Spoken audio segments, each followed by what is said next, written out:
அஸ்ஸலாமு அலைக்கும் வரஹ்மத்துல்லாஹி வபரகாத்துஹு. தினமும் ஒரு துஆ. தொழுகையை முடித்த பிறகு ஓத வேண்டிய துஆ. அன்பிற்குரிய அல்லாஹுவின் நல்லடியார்களே, தொழுகையை முடித்த பிறகு ஓத வேண்டிய துஆக்களை ரசூலுல்லாஹி ஸல்லல்லாஹு அலைஹி வஸல்லம் அவர்களுடைய வழிகாட்டுதலிலிருந்து நாம் அறிந்து கொள்கிறோம். அந்த வகையில் முஸ்லிம் எனும் நூலில் இடம்பெறக்கூடிய 1038வது ஹதீஸிலிருந்து இந்த துஆவை அறிந்து கொள்கிறோம். அல்லாஹும்ம அன்தஸ் ஸலாம் வ மின்கஸ் ஸலாம் வ தபாரக்த யாதல் ஜலாலி வல் இக்ராம். மீண்டும் ஒரு முறை சொல்லுகிறேன். அல்லாஹும்ம அன்தஸ் ஸலாம் வ மின்கஸ் ஸலாம் வ தபாரக்த யாதல் ஜலாலி வல் இக்ராம்.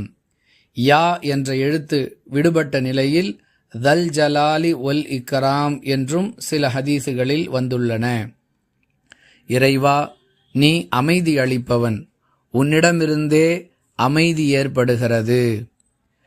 மகத்துவமும் கண்ணியமும் உடையவனே, நீ பாக்கியம் நிறைந்தவன்.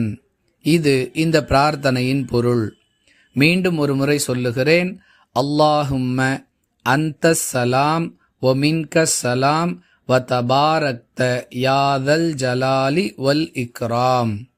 அஸ்ஸலாமு அலைக்கும் வரஹ்மத்துல்லாஹி வபரகாத்துஹு.